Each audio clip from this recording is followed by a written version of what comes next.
احدث طريقه لتفريز. الرحمن الرحيم. النهارده احنا هنعمل الثوم اللي هنخزنه، وزي ما قلت لكم في الفيديو بتاع الفول بطماطم. وهنبدا بايه؟ هنجيب طبعا الكبه، اللي ما عندوش كبه هيدوق الثوم، بس افضل الكبه لانها هتبقى كميه. وهناخد بسم الله الرحمن الرحيم، هناخد كميه طبعا في الكبه كده. انا مجهزاها مفصصاها لان الثوم بيفضي اصلا اخر السنه، فهنعوز ان احنا نخزنه بدل ما يفضي ويترمى. ضفنا كميه من الثوم في الكبه وهنعمل مفروم. وطبعا الكبه ما بتعجنوش قوي، بس يعني لو عايزه تفرميها بتضغطي عليها.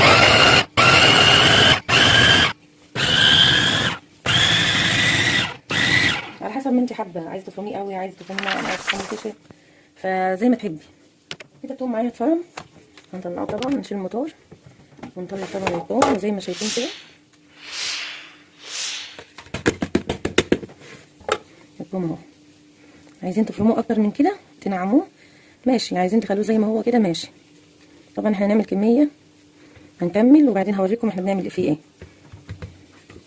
وطبعا احنا هنجيب كيس خزين، ده كيس اللبن كده، وهنفضي فيه الثوم اللي كل ما نفرم حبه هنفضيها لحد ما نخلص خالص.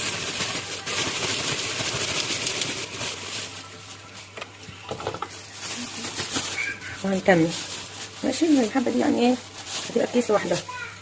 وكده احنا عملنا كميه الثوم كلها، فرمناها وحطيناها على كيسين كده. هنمسك كل كيس فيهم ونفرغ الهواء منه وهنضرب كده، نقعد معلقتين كده ندي نفس كلمه، نفرغ الهواء ونقعد كده.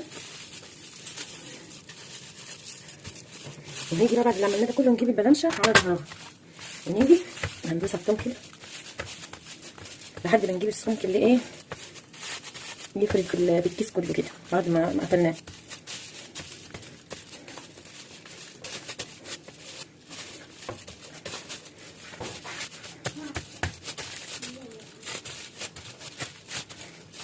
بعدين هنعمل ايه؟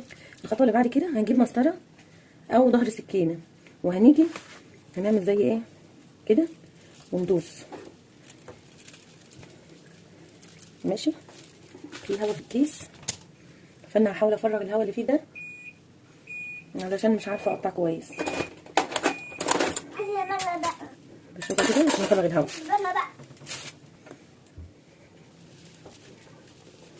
ونقطعه بحيث انه يجي في الاخر يعمل معانا مكعبات. احنا بنسويه كده، ونيجي طبعا العكس هنعمل مكعبات على حسب ايه كل مكعب نطلعه لطبق كده، لا هيسود منك ولا تضيفي له ملح زي ناس كتير ما بتقول ولا اي حاجه. هنكمل باقي الخطوات، بس لما ايه هندخله يجمد في الفريزر.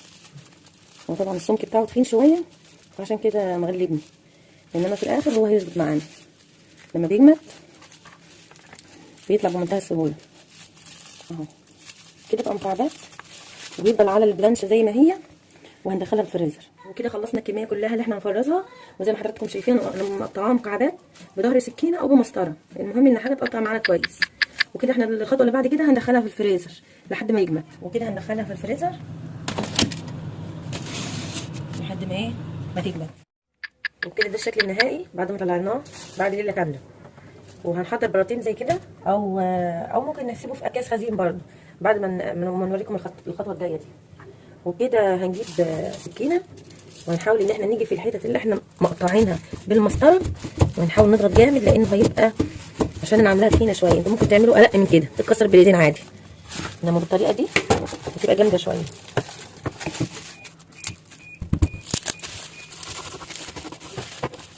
وكده يا جماعه ده شكل الثوم النهائي.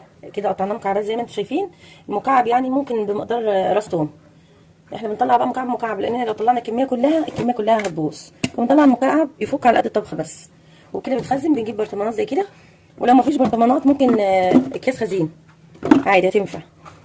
انا بخزنه كده في البرطمانات، بيبقى سهل ويتحط في الفريزر، بتطلعوه زي ما انتوا عايزين. البرطمان برده بياخد كميه برده، يقعد بالسنه ما بيجرالوش اي حاجه طول ما بتطلعوه المكعب الواحد ويشتغل تاني في الفريزر بسرعه، ما بيجراش اي حاجه. شوف البرطمان خد كميه قد ايه، كميه كتير اهي، وما بيلزقش في بعضه وهو بتطلعوه. المهم ان انتوا تحطوه وهو مجمد برده، واتقفل واتحط في الفريزر زي ما هو كده. بس وكده خلصنا حلقه تفريز التوم. طالما انتم يا جماعه سمعتوا الفيديو ما تنسوش اللايك الجميل والاشتراك والشير طبعا والاكسبلور، احنا مش عايزين غير كده. سلام.